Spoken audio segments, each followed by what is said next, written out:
Et bonjour à tous, aujourd'hui on se retrouve sur le BTC face au dollar et regardez ce trade magnifique. Je le rappelle tout de même parce qu'on a été absent sur YouTube pendant 15 jours. Mais on a ouvert ensemble une position haussière sur les 18 400 et on parle bel et bien parce qu'il y a un amalgame possible avec cette affaire-là. Mais on parle bien de cette position haussière-là, d'accord? On a pris notre première zone de bénéfice, notre deuxième, notre troisième. On attendait potentiellement la quatrième, cinquième et voire même la sixième. Eux, on l'a pas été les chercher. Mais malgré tout, beau trade à tous gagnants étant donné que la hausse a bel et bien eu lieu. Déplacement du stop loss, anciennement stop profit. Et surtout, j'étais absent, il est vrai, hein, pendant 15 jours, vous le savez. Et j'ai commencé mon absence vers le 31 octobre, 1er novembre, il me semble. Et malgré tout, déplacement du stop profit sous ce niveau des 20 000. Je rappelle, vous devez écouter toute la méthodologie que j'essaie de transmettre en vidéo. C'est-à-dire que une fois qu'on casse range, donc ici j'ai enfin prononcé correctement ce mot que je prononce d'habitude range, pardon. Mais du coup ici, clairement, il faut comprendre une chose, c'est qu'on a cassé le dernier niveau de résistance et donc à ce niveau-là, eh bien, on déplace ce niveau de stop profit sous la dernière marche qui avait été indiquée. Et la dernière marche, le dernier niveau de support sont bel et bien les 20 000.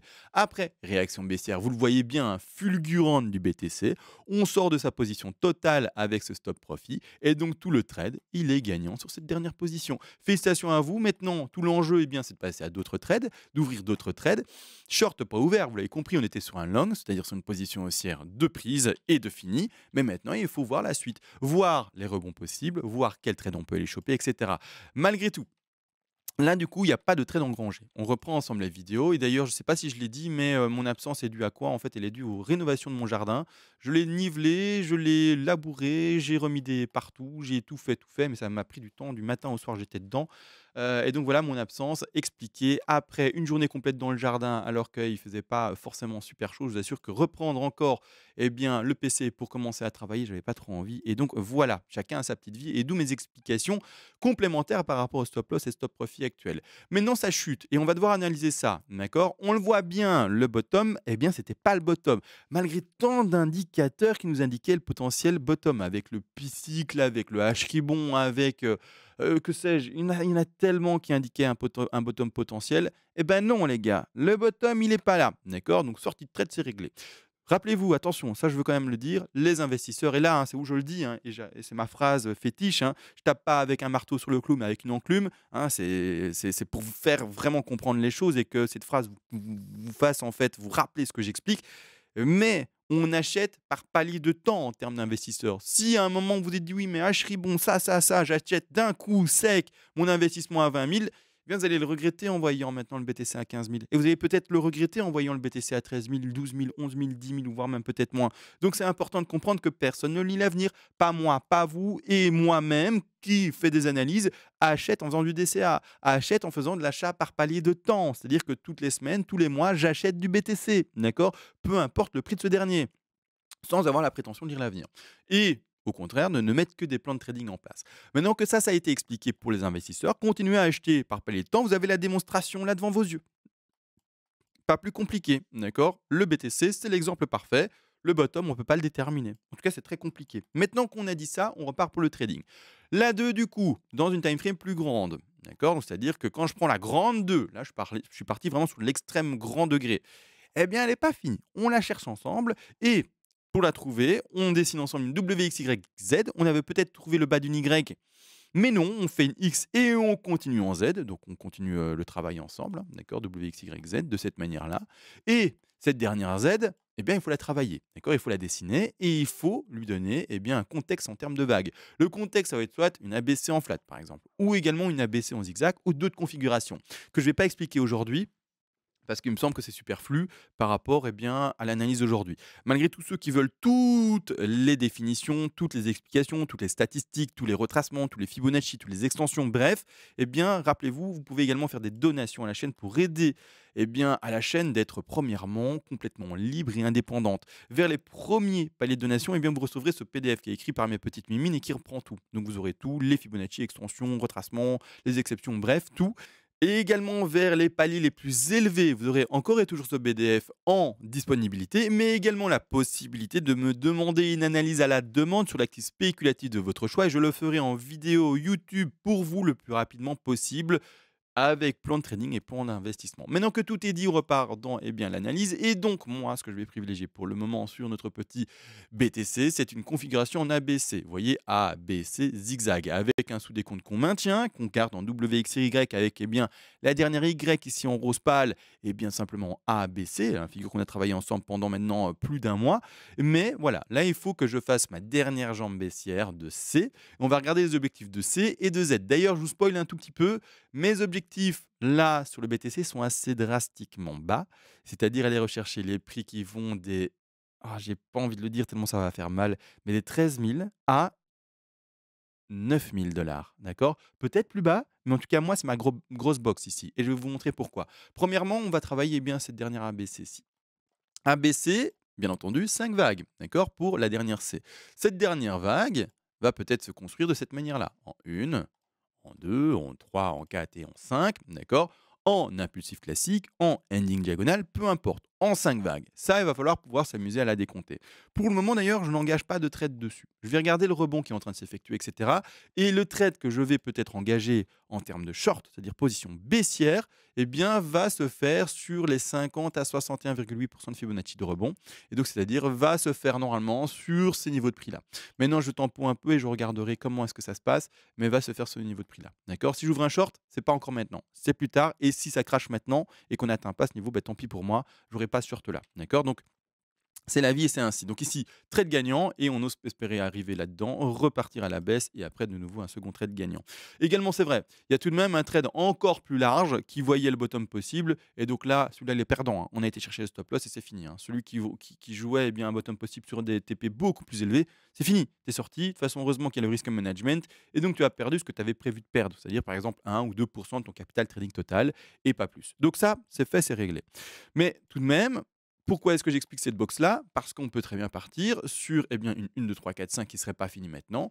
Et le rebond classique d'une 2, c'est d'aller se retrouver ce niveau-là. Après, on travaille une 3, une 4 et une 5, mais ça, on travaillera après par rapport au fait que ce soit une ending ou au contraire une impulsive classique. D'ailleurs, on fera ça demain. Je ne vais pas zoomer là-dessus pour voir s'il y a 3 vagues ou quoi. Là, maintenant, je montre de manière globale pour après demain étayer ça de manière plus précise. Maintenant, j'ai tout montré par rapport aux grandes figures. Mais voilà. C'est-à-dire que tout de même, quand on retourne sur les grandes figures, et qu'on part du principe que, là, c'était toujours pas le bottom et qu'on peut aller plus bas, vis-à-vis des gaps, vis-à-vis des niveaux de support, etc. Mais on va aller regarder également ça sur les graphiques après.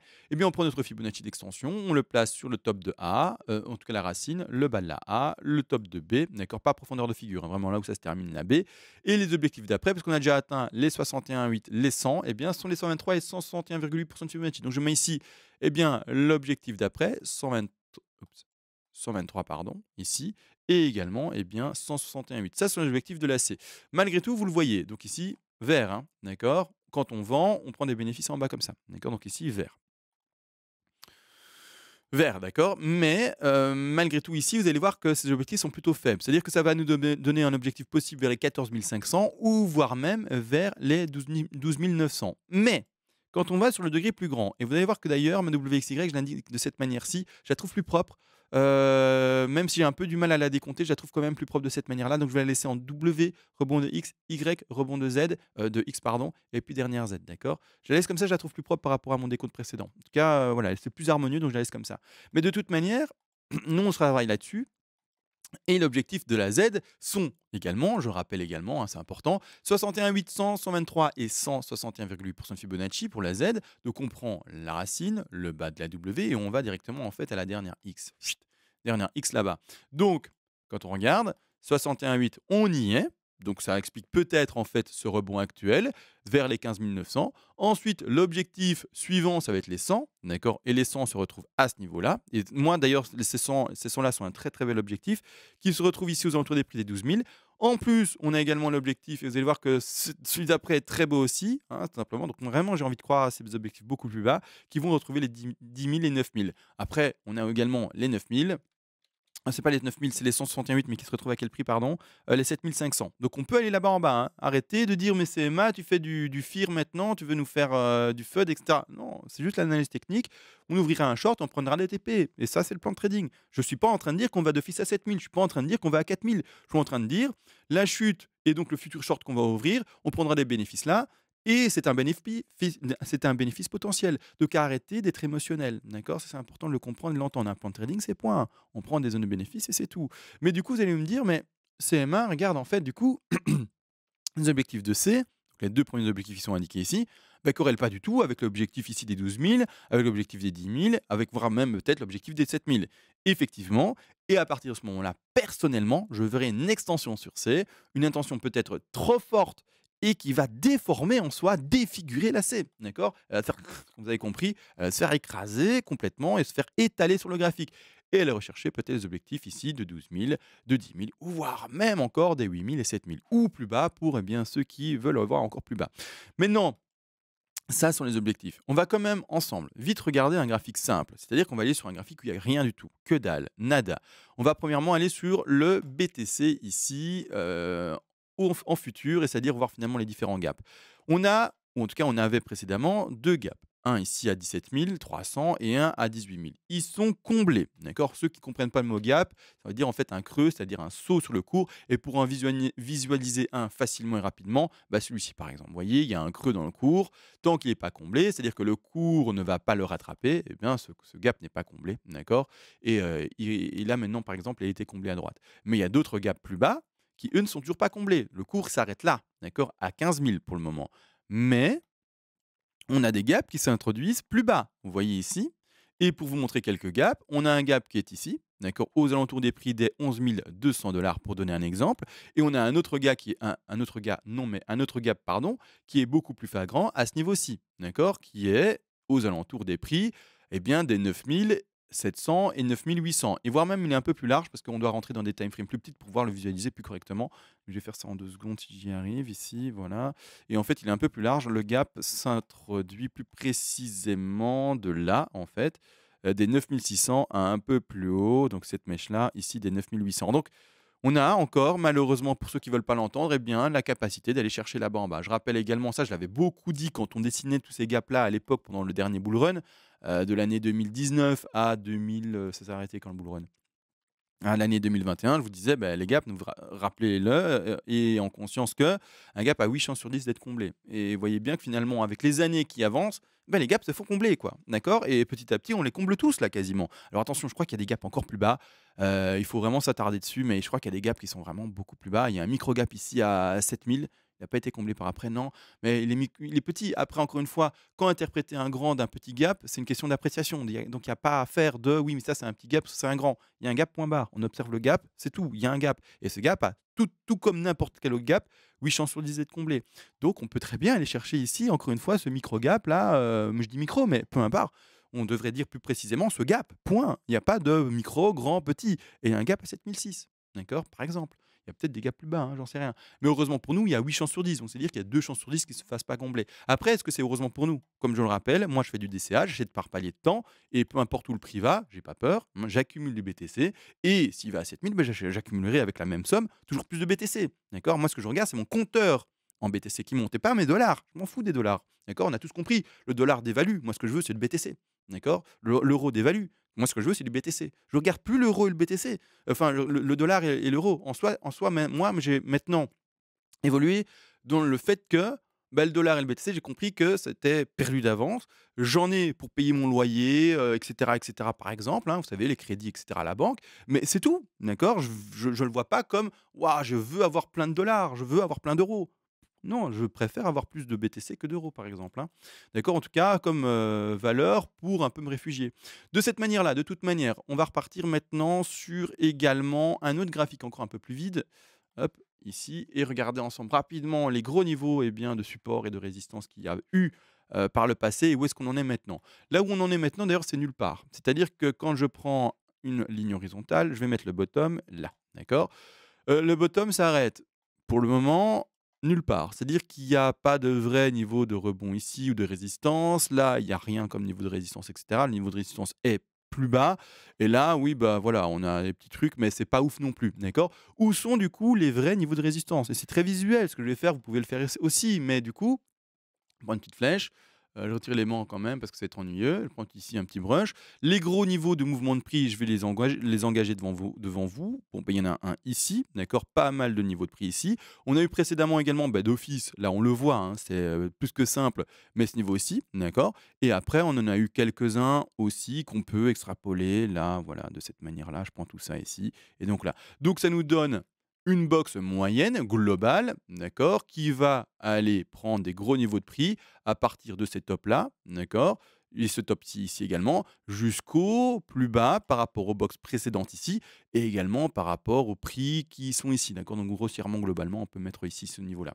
C'est-à-dire que ça nous donne tout de même un niveau de prix, pour ma part, qui se retrouvera plus pertinent avec un support sur les niveaux de prix qui sont des 11 400, 12 000, à même plus bas, qui peuvent aller jusqu'ici aux 6 400. Et ça, pour ma part, c'est le gros, en tout cas la grosse box où je m'attends à revoir le BTC. C'est-à-dire que là, maintenant, le frein par rapport au BTC aux alentours des 15 000, pourquoi pas? Encore une fois, personne ne lit l'avenir. Mais de manière objective, vu le support qu'on a cassé qui a duré quasiment 6 mois, bah, je m'attends tout de même à une réaction plus puissante là-bas en bas. D'accord? Maintenant, rien de plus technique que ça. Ce que je viens de le faire, vous pouvez le faire. D'accord? C'est très simple, hein. Ok, on visualise un gros niveau de support, super, avec des résistances et un support maintenu sur des bougies. Et voilà, on le dessine et c'est fini. Mais voilà, c'est ce que moi je visualise, c'est ce que beaucoup de monde visualise. C'est pas plus compliqué. Donc je m'attends, n'empêche à ça. Maintenant, à voir si c'est ça ou pas, hein, qui va se traduire. Mais voilà, normalement, moi, ce à quoi je m'attends, c'est ça. Maintenant, du coup, je pense que j'ai tout vu avec vous. On va décompter les WXY, les sous-décomptes, etc. plus précisément demain. Je vous souhaite à tous une bonne journée. Je suis pas désolé pour mon absence, parce que j'ai une vie. Ne vous attendez pas à ce que je dise bah, désolé pour mon absence. Non, pas du tout. Moi, je m'en fous complètement. Je vous le dis, en toute honnêteté, j'ai une vie. Parfois, eh bien, je suis fatigué après la journée et j'ai pas le courage et j'ai des priorités. Pour qu'on aille même en plus dans le détail, j'ai travaillé un jardin. On est en quelle période? On est en fin des mois où on peut encore normalement commencer à planter et cetera, à faire du semis pour gazon et cetera et donc j'ai dû mettre les bouchées doubles pour que ça aille rapidement. C'est aussi pour ça en fait que j'ai pas pris du temps parce que l'hiver il est là, il arrive et il y a un moment où votre jardin si vous voulez que, eh bien, l'herbe elle pousse, beh, il faut en fait, planter avant une certaine période. Je suis même un peu tardif dans la plantation de mon semis, mais voilà, c'est la vie et c'est pour ça que j'ai aussi des priorités et j'ai tout donné dans mon jardin et je suis désolé parfois, eh bien, ceux qui font du copy trading bah, vous vous dites: «Bah, mince, bah, il y a pas de copy trading les gars», d'accord? Moi, c'est une chaîne pédagogique. Maintenant que tout a été dit en fin de vidéo, on se retrouve à la prochaine et sur ce, ciao.